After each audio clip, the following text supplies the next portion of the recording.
Hi, my name is Alex Carter, and today I want to share with you a story that changed my life in ways I never imagined. I am 29 years old and work as a historian specializing in Victorian England. I've always been fascinated by that era, the cobblestone streets, the carriages rolling by, the intricate social norms, and, most of all, the humanity that thrived despite the hardships of the time. In the year 2178, where I come from, life is efficient, but hollow. Technology does everything for us: cooking, cleaning, driving, even making decisions sometimes. People hardly connect with one another anymore, and emotions feel like relics of the past. I've spent most of my life buried in books and simulations, longing for a time when life was raw and real. I work for the Historical Preservation Bureau, and we had just completed testing a device called the ChronoLens. Its purpose was simple: to observe the past without interfering. A window into history, they called it. But something went terribly wrong the first time I used it. It was a quiet afternoon, and I was alone in the lab, eager to test the ChronoLens for the first time. I inputted the coordinates, London, 1865. As I activated the device, a surge of energy coursed through the room. Lights flickered, alarms blared, and before I could process what was happening, I felt a sharp tug, as if the air itself had grabbed hold of me. When I opened my eyes, I was no longer in the sterile white walls of the lab. Instead, I was standing on a bustling street, surrounded by gas lamps, horse-drawn carriages, and the smell of coal smoke in the air. I was in Victorian England, not as an observer, but as a man physically displaced in time. I wandered the streets in a daze, overwhelmed by the sights and sounds. My futuristic clothes earned me more than a few suspicious glances, and I realized I needed to blend in. That's when I met her, Emma Hawthorne. Emma was 24 years old, with chestnut brown hair that framed her face in soft waves. She had kind hazel eyes that seemed to hold both a world of pain and an unshakable resolve. She worked as a maid in the home of the Wellingtons, a wealthy family living in a grand estate on the outskirts of London. I met Emma when she found me sitting on the steps of a church, looking completely lost. She approached me cautiously, her voice gentle but firm. "Are you all right, sir? You seem out of place." I fumbled for words, unsure of how to explain myself. Eventually, I told her I was a scholar who had lost everything and was trying to start over. She believed me, or at least pretended to, and offered to help me find shelter. Emma's world was nothing like the one I had come from. Her days were long, starting before sunrise and ending well after dark. She scrubbed floors, polished silver, and endured the sharp tongue of Mrs. Wellington, the matriarch of the household. Despite this, Emma carried herself with quiet dignity, her kindness never wavering. She managed to get me a position as an assistant to the estate's gardener, Mr. Pritchard, an elderly man who was more interested in drinking tea than tending to the flowers. It wasn't much, but it allowed me to stay close to Emma. As we spent more time together, I found myself opening up to her in ways I never had with anyone else. She listened with genuine interest, her eyes lighting up as I described the wonders of my world, though I was careful not to reveal too much. She told me about her dreams of one day leaving service to open a small bookshop, a dream she knew was unlikely, but held on to nonetheless. Our bond deepened with each passing day. We stole moments together in the garden, sharing stories and laughter. One evening, as the sun dipped below the horizon, casting the estate in a golden glow, I finally told her the truth. "I'm not who you think I am, Emma," I said, my voice trembling. "I come from a time far beyond yours, a future where everything you know has changed." To my surprise, she didn't recoil or call me mad. Instead, she placed a hand on mine and said, "I don't understand it, Alex, but I believe you. And I don't care where or when you're from. You've been more honest and kind to me than anyone I've ever known." But the happiness we found in each other was fleeting. The chronolens had started to pull me back, a faint hum in the back of my mind growing louder with each passing day. I knew my time with Emma was running out. One night, as the household slept, Emma and I shared a final dance in the empty ballroom. There was no music, just the sound of our hearts beating in unison. I wanted to stay, to defy the rules of time and fate, but Emma, ever practical, wouldn't let me. "You have to go, Alex," she said, tears streaming down her face. "Your world needs you, and you don't belong here, but I'll always carry you in my heart." As the chronolens activated, pulling me back to my own time, I reached for her hand one last time, feeling the warmth of her touch fade as the world around me dissolved into light. Back in 2178, I was hailed as a hero for successfully testing the chronolens, but I felt hollow. The sterile, emotionless world I had once called home now felt like a prison. I dedicated myself to ensuring that Emma's life, her kindness, and her dreams would be remembered. Years later, while visiting a historical archive, I found a small, handwritten journal labeled E.H. Inside were Emma's words, written long after I had left. She had managed to save enough to open her bookshop, a small but thriving haven for those who loved stories as much as she did. She had lived a good life, but in the final entry she wrote, "I once loved a man out of time. Though he was here for only a moment, he changed my life forever.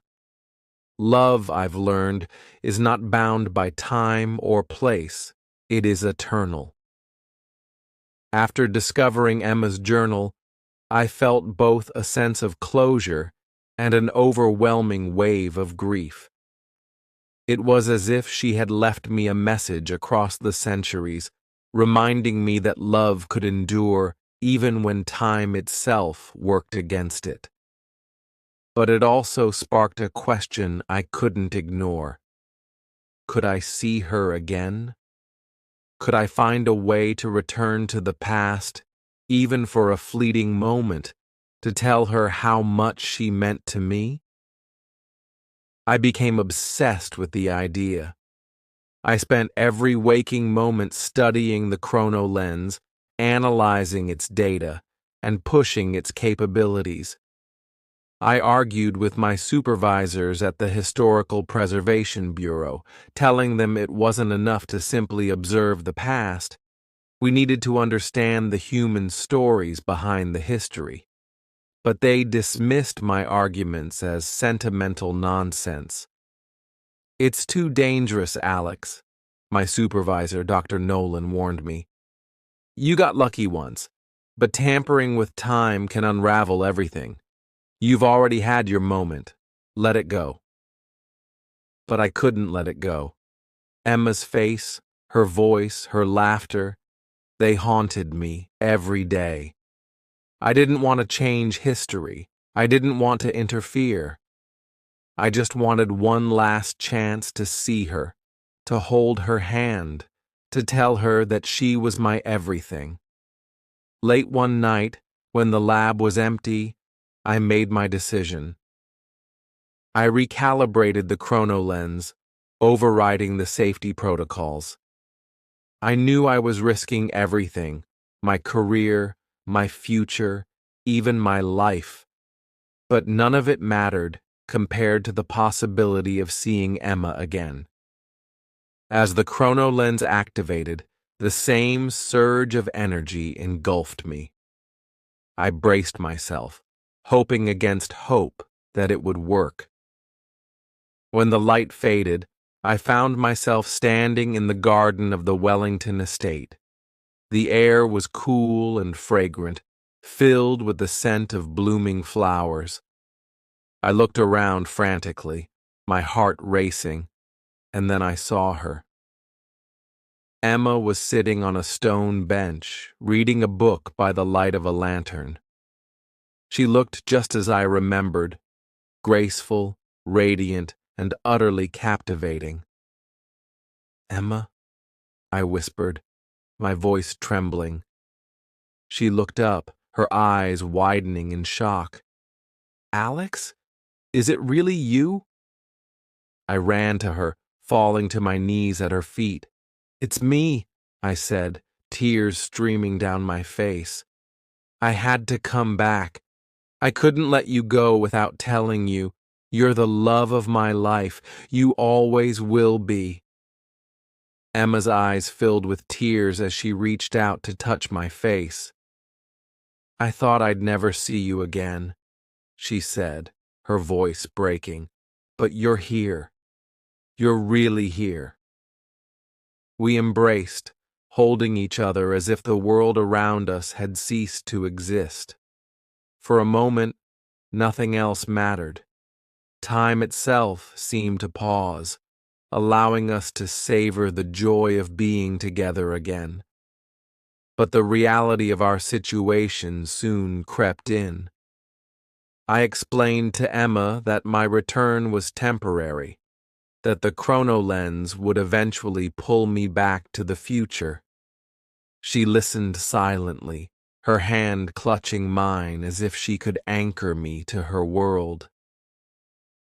"Then let's make the most of the time we have," she said softly. We spent the night walking through the gardens, talking and laughing as if no time had passed. I told her about the future, about how her journal had inspired me, and about the lengths I had gone to just to see her again. She told me about her bookshop, about the people who had come into her life, and about how she had carried my memory with her all those years. As dawn approached, I felt the familiar hum of the chronolens in the back of my mind. My time was running out.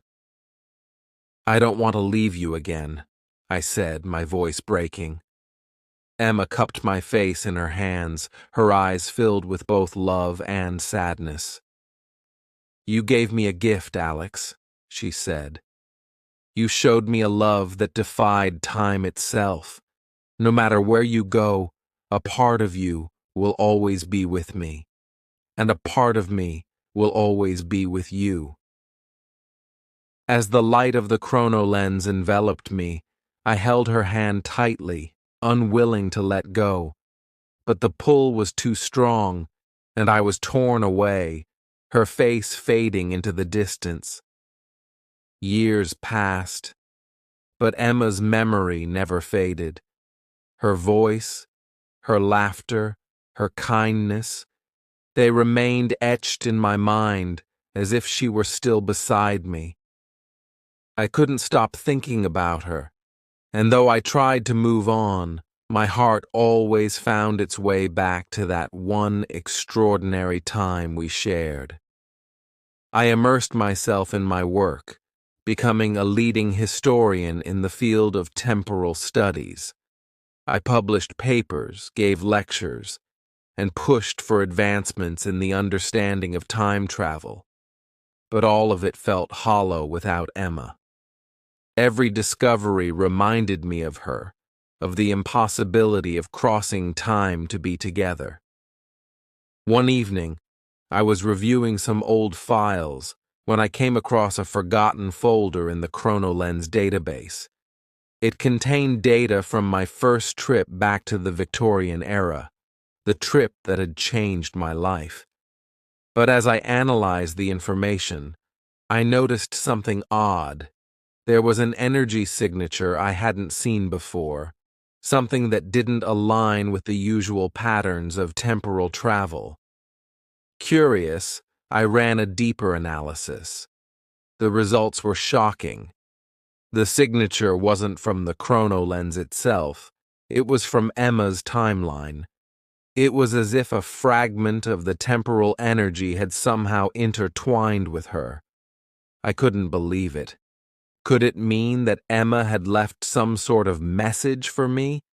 Or, even more astonishing, that she might have tried to reach out across time?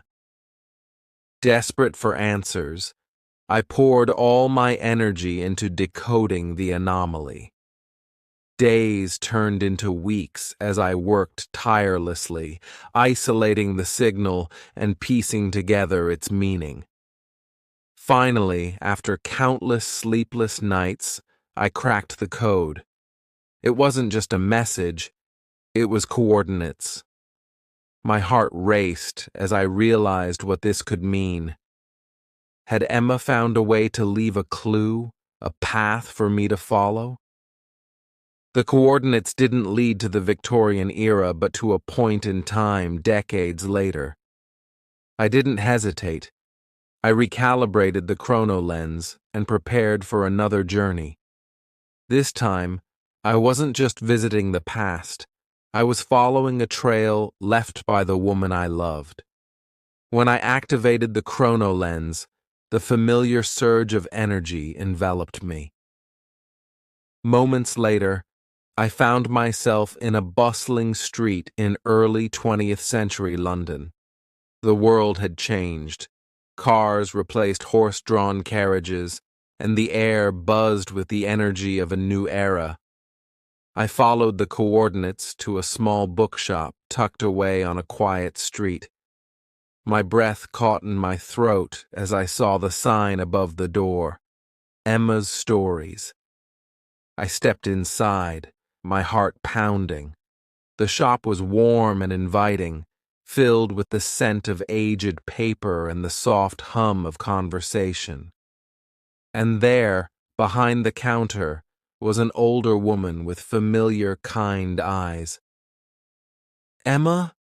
I whispered, hardly daring to believe it. She looked up, her expression one of shock and recognition. "Alex?" Tears welled up in her eyes as she came around the counter. "Is it really you? I thought I'd never see you again." I rushed to her, taking her hands in mine. "It's me," I said, my voice trembling. "I followed the signal. I found you." Emma smiled through her tears, her face lighting up with the same warmth I remembered. "I left the coordinates in my journal," she said. "I didn't know if you'd ever find them, but I had to try. I couldn't let our story end like that." We spent hours talking, catching up on everything that had happened since we'd been apart. Emma had built a life for herself, opening the bookshop and dedicating it to preserving the stories of the past.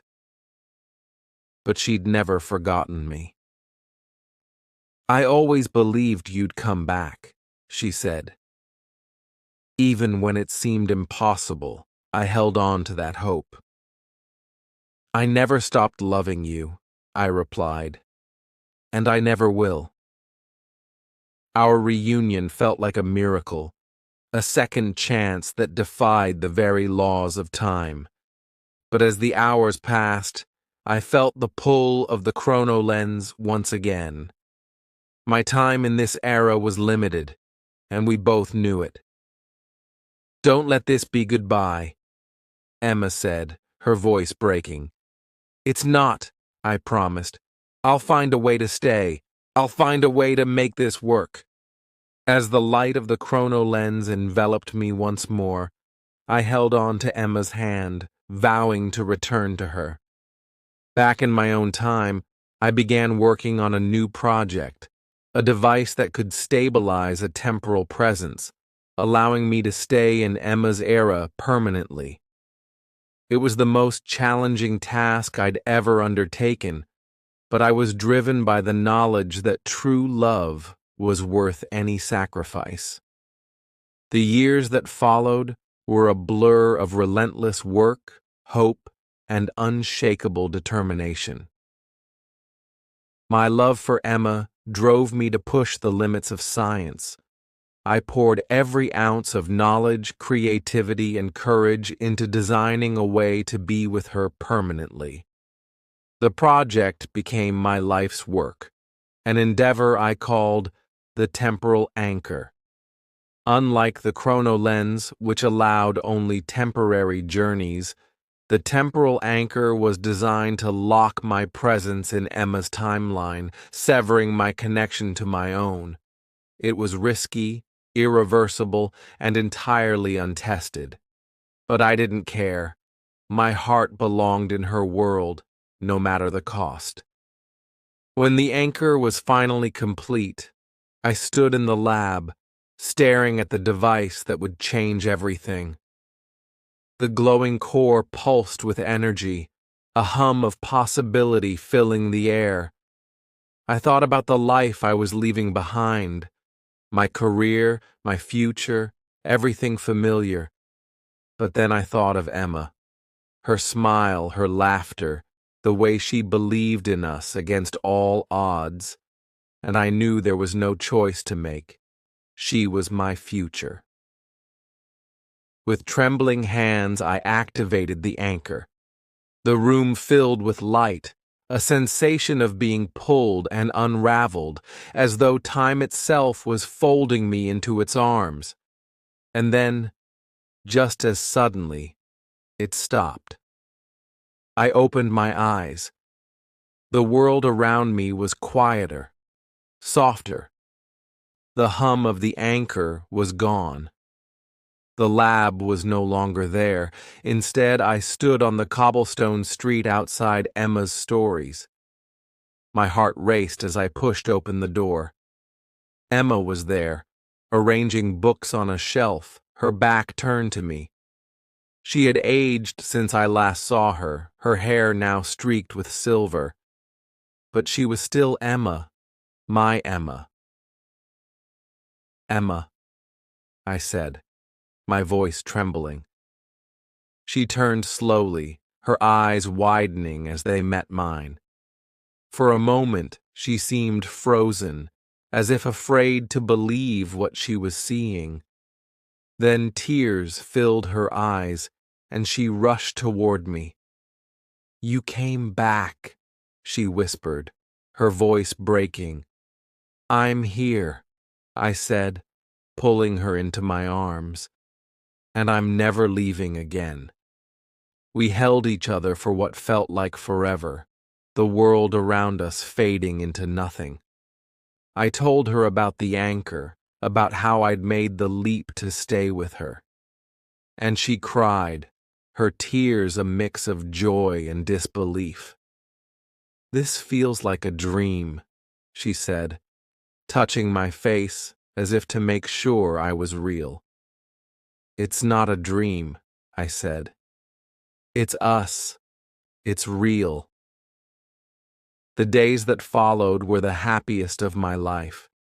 We built a life together, filling our days with laughter, love, and the simple joys of being by each other's side. Emma showed me her world, and I shared everything I could about mine. We became partners not just in love, but in purpose, working together to preserve the stories of the past and honor the connection that had brought us together. As the years went by, I never regretted my decision. Every moment with Emma was a gift, a reminder of the extraordinary power of love. We often talked about the improbable series of events that had brought us together, how a historian from the future and a maid from the past had defied time itself to be with each other. It was a story too unbelievable to be anything but true. One evening, as we sat together in the bookshop, the sun setting in a blaze of color outside, Emma took my hand. "Alex," she said softly, "do you think time is always meant to divide us? Or do you think love was meant to bridge it?" I smiled, brushing a strand of silver hair from her face. "I think love was meant to conquer everything," I said, "even time." She smiled, leaning her head against my shoulder. And as the light faded and the stars began to shine, I held her close, knowing that we had done the impossible. We had found each other across centuries, and we had built a life together that was greater than time itself. Our story wasn't just a testament to love. It was a testament to hope, courage, and the belief that some things are worth fighting for, no matter how impossible they may seem. And so, in a quiet bookshop tucked away on a cobblestone street, our love story continued, timeless, unbreakable, and eternal.